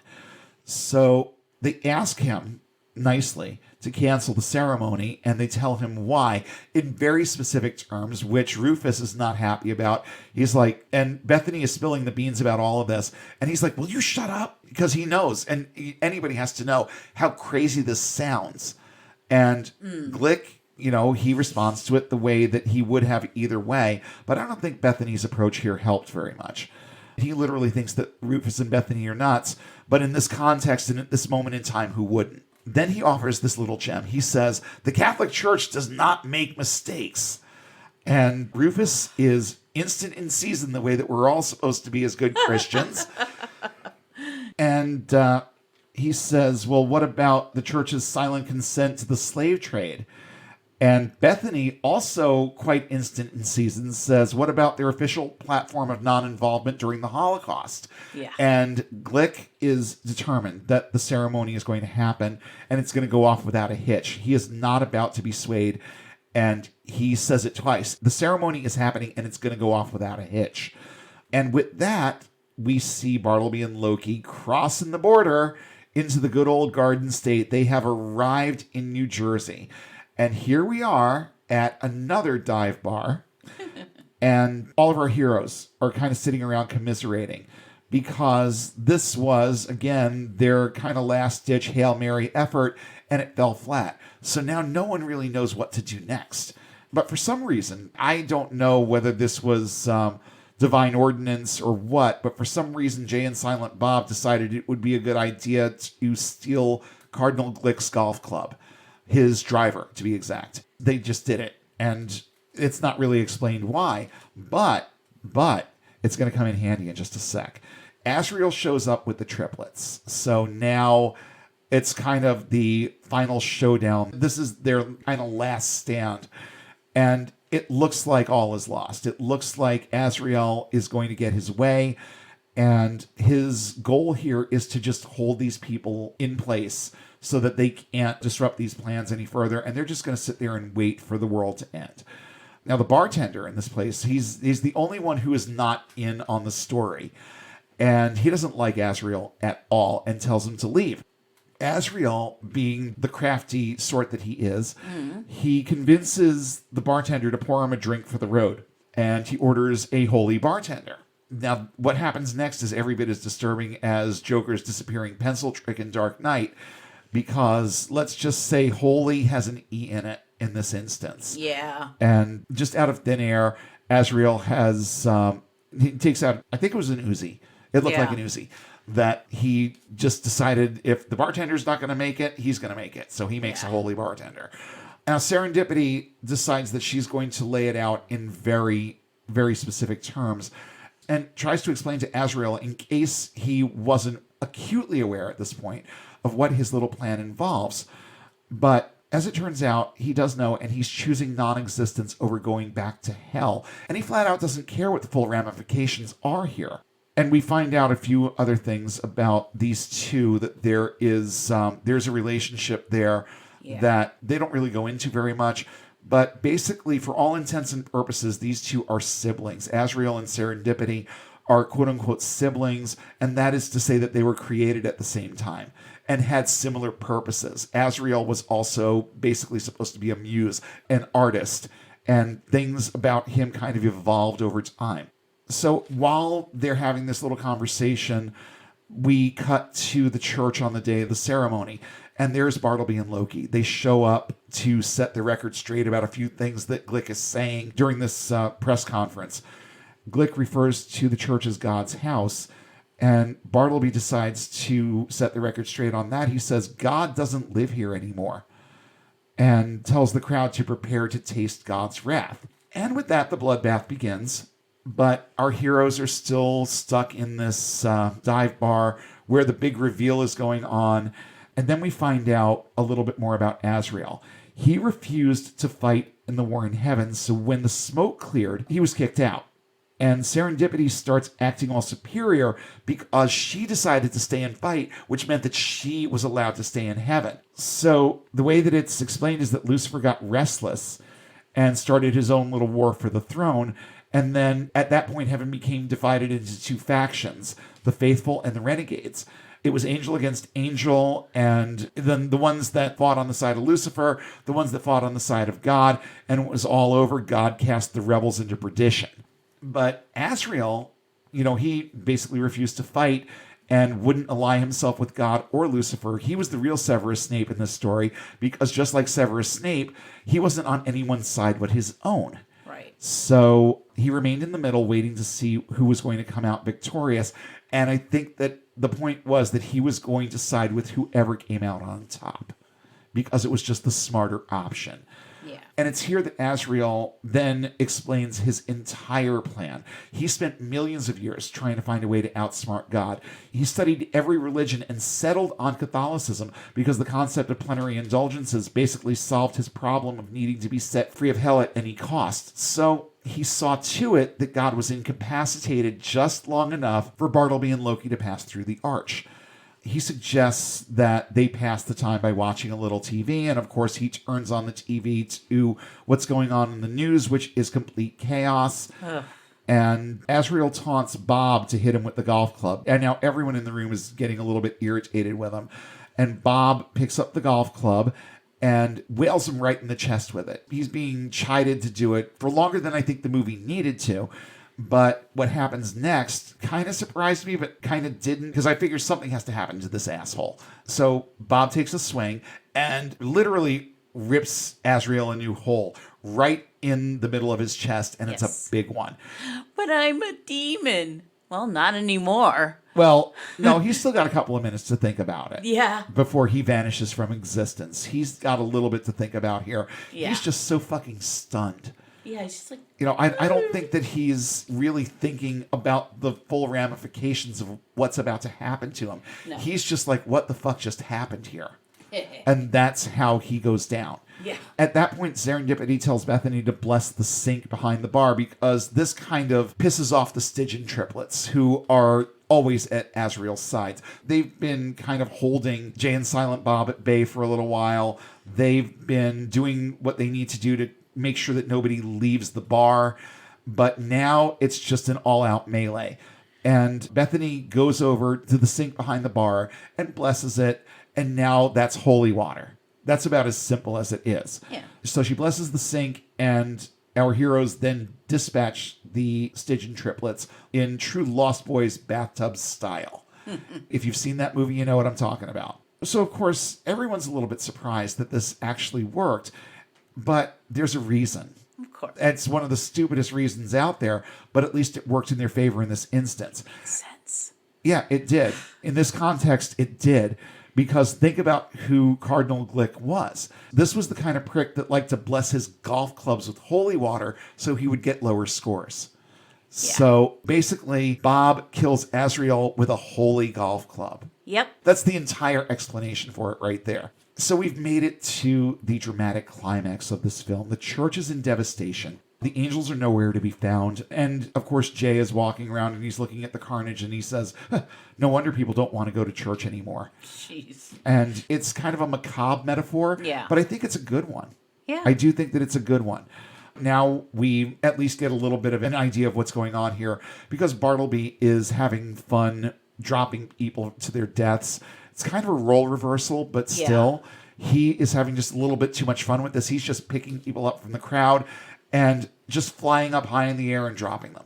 And he's been doing this apparently for hours because Loki appears out of nowhere and he is Kronk. Okay. Oh my God. He also doesn't have wings anymore. He's human, and that's why he can imbibe alcohol. That's why he can now. actually drink the beer, and he must really need it. Well, wouldn't you? Yeah. At the end of all this? Oh, yeah. You know, it's like you've gone through all of this shit, and now you've reached the point where it looks like you're about to win. It's Miller time. Okay. Right. So he's enjoying a couple of last minute indulgences because he knows that the end is really, really, really near. So now he just wants to experience a couple of things. Yeah. And they have to walk through that arch, but they haven't yet. And that's going to wind up being very problematic. I mean, they should have struck while the iron was hot, but they didn't. And it is going to cost them. So Bartleby has basically gone batshit. Yeah. He's been at this business for hours, and he's in the throes of maniacal glee over what he's doing. Yeah. And I mean, I'm sitting there thinking to myself, guys, you have one job here. Talk about a missed opportunity. The angels, Bartleby in particular, have just a wee bit too much confidence. And it's a situation that one of my favorite authors, Tad Williams, would describe as confident, cocky, lazy, dead. And we're right now at stage 3 of this. Yeah. They've gotten lazy. They are indulging themselves just a little bit too much when they should just be walking through that arch. Yeah. They have that one objective. It's just that you had this one job. That's it. But they're wasting time now because they got cocky and now they're lazy. The urgency to do this is worn off because now they're in the mode of how can we possibly lose at this point? Right. They think that they've cinched their return to heaven, or at least Loki thinks, because again, I think Bartleby knows absolutely positively what's going on here. And then they have this conversation where Bartleby basically admits that he knows what's about to happen. And of course, Loki isn't happy about this, but I think that at this point, Bartleby has just had enough of Loki. And Loki gets just close enough to him, and Bartleby stabs him with a dagger, a rapier. And since Loki is now human, he promptly dies. And it's at that point that Rufus and Serendipity are now trying to take down Bartleby. They're not really succeeding. No. Because Bartleby, he's large, he's an angel, he is very strong. Yeah. And he's very determined. And that last part, I think, can supersede the others pretty easily in a lot of situations. But Jay disappears behind a bunch of sound equipment with Bethany. And we're thinking, okay, another chivalrous gesture. He's trying to protect her. No. He's just trying to fuck her one last time. In one of their earlier conversations, she kind of, not directly, but sort of indirectly to stop the conversation, says that if the world was literally ending, she might consider it. And now he's like, okay, the world is ending, and you said you'd fuck me. So that's what he's trying to accomplish here. But he's very quickly interrupted by his own words. And this is, I think it's the first time that we hear about this whole John Doe Jersey thing. Yeah. But he's talking about this John Doe Jersey who is in a hospital that's very, very close by, and he's on life support. And he was attacked at Asbury Park, blah, blah, blah. And Bethany has an epiphany. And as it turns out, the guy at the beginning was definitely 100% God. Yep. And he was basically taken down by his skee-ball obsession. Yeah. So Bethany very hastily tells Jay, to do whatever's necessary to keep Bartleby from going into the church, which, of course, is going to prove to be a big mistake. She runs off to the hospital where God is laying there on life support, leaving Jay to his own devices. Again, bad move. So what happens is he picks up the machine gun, the Uzi, which still apparently is loaded for bear with ammo. I guess. And he just unloads on Bartleby. But he's not a very good shot. And all he manages to do is basically blow Bartleby's wings off. Yeah. So now Bartleby is human also, just like Loki was. Rufus and Serendipity are trying to stop this, but they're too late. And, now they've got a whole new problem to contend with. But Bethany she's on a mission. She enters the hospital where people are just scattering because this is not a drill. This is the apocalypse, and you need to leave now. Yeah. That's what's coming over the loudspeakers. Yeah, that is crazy. Okay? Not sure why, but that's what's happening because it's funny. That's why. Yeah. And she finds John Doe Jersey, and she cuts his life support, and he dies, which is what needs to happen here because his mortal body needs to die so that he can go back to heaven. He's trapped in this body. So he has to die so that he can go back to heaven. Yeah. So she takes him off life support. He dies. But this part, I'm not quite sure precisely how it happened or how he did it. But immediately we see that Bethany is wounded. She's got this big wound in her side. Yeah. And we're going to come back to that in just a minute. But now it's time for Bartleby to enter the church. And he's being real cocky about it at this point. He walks right up to the door, but since God has now been freed and is able to intervene, the door opens and boom, there are two beings standing there, one that we know and one that we don't yet. One of them is Metatron, and the other is who we know to be Alanis Morissette. Yes. Okay? And all this foreshadowing through this entire movie about the feminine nature of God is coming out right now. And there are few things that offend most Catholics than the concept of God being a woman. Yeah. So this was kind of the final fuck you of this movie, but it was a good one, and I think that Alanis did a good job. Oh, yeah. Just for the few minutes that she was in it, I think she did okay. She was very whimsical. Very, very whimsical. More whimsical than you would expect Alanis Morissette to ever be. Yeah. So God turns out to be a she. Isn't it ironic? Don't you think? Like Ray-Yane on your wedding day. Okay. I think we've quoted enough. Thank you, Alanis. But Metatron can't help getting in one final taunt here. And honestly, I do feel like it's deserved. He looks at Bartleby and says, was Wisconsin really that bad? Yeah, really. So I'm going to refer to her as Godlannis for the rest of this. Godlannis embraces Bartleby, and they have a moment of regretful reunion. This is the one tinge of love that I see come from God in this whole thing, because you can tell that she is dismayed and disappointed and saddened by what she needs to do now. But just like that, she, I guess, sonic booms him to death. She basically explodes him with a bloody roar. That's what happens here. It's kind of odd, but I guess it works. But just before she does, Bartleby looks at her with this look that's somewhere between shame, dread, and utter relief and says, thank you. Because his tortured soul is going to be no more. Right. So I guess at the end of the day, he and Azrael had the same basic idea, that non-existence was better than the existence that he was fated to. And he thanks her for taking him out of existence. Yeah.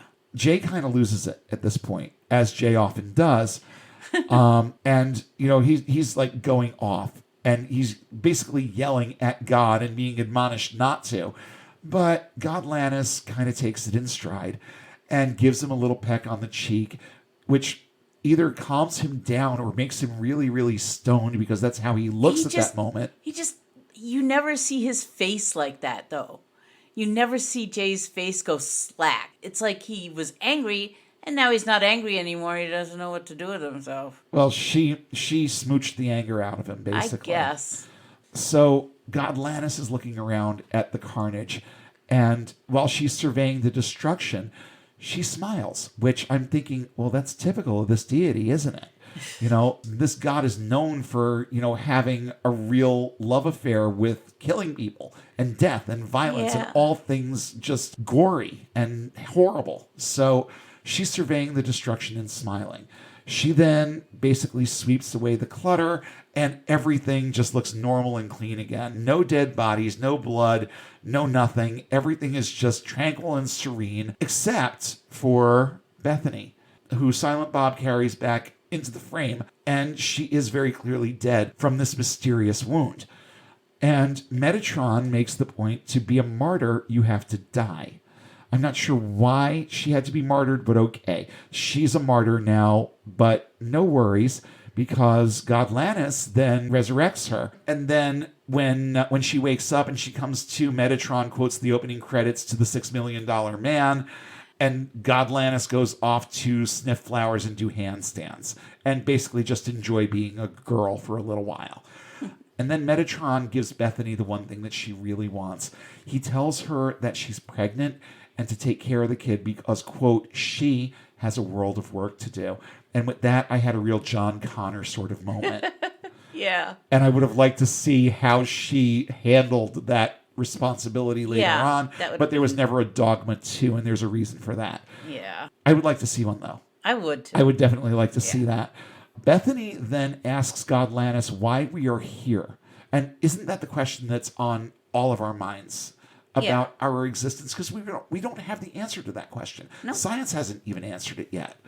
Okay? It would be nice to think that they will during my lifetime, but I'm not holding my breath. No, I'm not holding my breath. No. And God Lannis responds with pretty much the same answer God gives any of us about anything. She walks right up to her, pokes her in the nose, and says, whoop. And that's the entire answer. Yep. Now it's time for warm goodbyes. The only problem is that Bethany is now a believer. That's a problem. For me, it's a problem. Yeah. Well, let's just say she has an idea.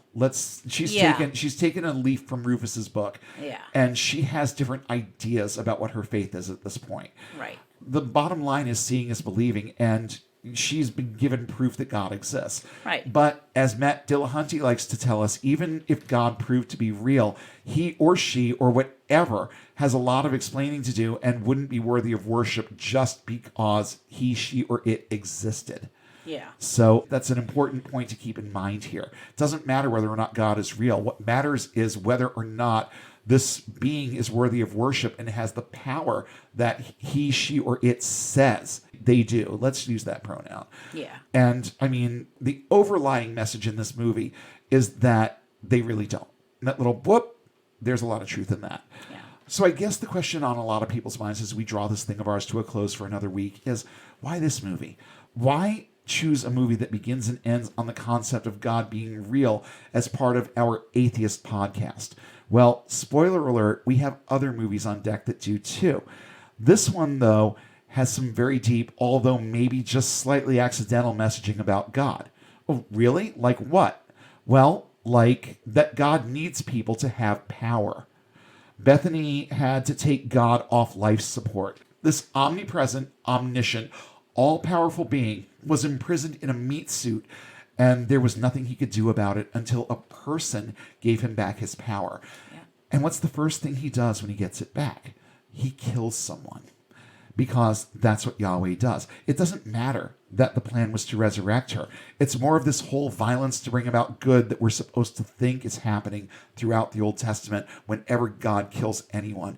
And he does it 2 million times just in that book alone. Yeah. The next major message that I got from this movie is that God is chronically absent. He, she, or whatever has a penchant for quiet non-involvement in people's lives. He was known for disappearing from heaven and not telling anyone where he was going so he could go play skee-ball and not be bothered. Well, in his effort to disassociate from humanity and everything else for that matter, he almost caused the end of existence. So let's remember that. Another big one that I got from this movie is that belief is confining. Rufus says that it's better to have ideas than beliefs. You can change an idea, but beliefs just keep people where they are with no room for growth or self-betterment. I know all about having different ideas about things over time, and I am so thankful that I had the guts to listen when my brain started telling me that there was something not right here. It took a while, but I finally listened. And when that happened, it became apparent to me that my ideas about God and faith were just silly. And I didn't have to be afraid of things like hell. And I didn't have to follow anybody else's rules in terms of morals and ethics because I knew right from wrong. And I just had the choice as to whether or not I wanted to be the type of person who does what's easy, because that's what most people do. Most people aren't concerned with what's good or bad or right or wrong. They're concerned with what's most convenient at that moment in time. So was I going to be one of these people who lives by the power of convenience? Or was I going to be someone who asked the question, what's the right thing to do here? And I'm not going to say that I succeed in everything in that regard, but at least it's in my mind. And when I fail, I know that I'm failing, and I know that I have to think differently about that thing. And I need to try and be a better person, someone who is more capable of doing right versus easy. And it's not a simple or easy thing to do, to take the right path. Yeah. And last but not least, to me anyway, this movie tells us quite simply that God doesn't really love us. Bethany's question was simple. The real reason Godlanus doesn't answer is simple too. Because if Godlanus were to have been honest at that moment, she would have had to admit that we're nothing but playthings and that we have no grand purpose beyond spending eternity stroking her ego, or much more likely crying out for mercy that never comes as we're tortured eternally for finite crimes that begin with simply not loving God or believing in Jesus with no evidence. I could have done without the song at the end. I'm a big fan of Alanis, but this song bothered me because at the end of it, it's kind of a love song from God to humanity. It romanticizes a lot of the defects of character that we all struggle with and paints God in a kind of loving light that he, she, or whatever will never, ever, ever, ever, ever deserve. I think that Joan Osborne's song One of Us encapsulates the spirit of the message in this movie much better. So, in closing, what if God was one of us? Well, that's funny, isn't it? Because he can't exist without us. If we stop perpetuating these stories and figure out that everything we have, everything that we get to do in this life has everything to do with us and nothing external, then we don't need to go looking for answers to questions like, why are we here? We're here as the result of a phenomenally unlikely cosmic lottery. There is no reason for our existence. No God to thank or blame for it. We just are. So again, maybe an abstract answer like, whoop, isn't all that far off. Maybe it's more truthful than I'm giving it credit for being. The bad news is that no one in this movie walked away with less faith than they had in the beginning. They all walked away with more. The good news is that this movie does a stellar job of communicating the farcical nature of religion and reminding us not to take things like Christianity too seriously. So thanks to Kevin Smith for that much needed reminder, because the less seriously we take it, the closer we edge toward getting and staying unbound. We hope you enjoyed this episode of Unbound. Show topics are chosen based on their timeliness, relevance, and social impact. Have suggestions for future topics? Email us at unbound.podcast.network@gmail.com with all your comments and feedback. Please don't forget to like, share, and throw a few 5-star ratings our way, and follow us on all major social platforms. And don't forget to hit subscribe if you haven't already. Links to our social pages, as well as a full list of cited sources in today's episode, are listed in the show notes, available at our website, getunbound.org. That's get-unbound.org. If you value this resource and would like to see it continue, please consider supporting us on Patreon at the link in the show description. And be sure to check for new updates every Sunday when we'll come together again and take one more step toward getting and staying unbound.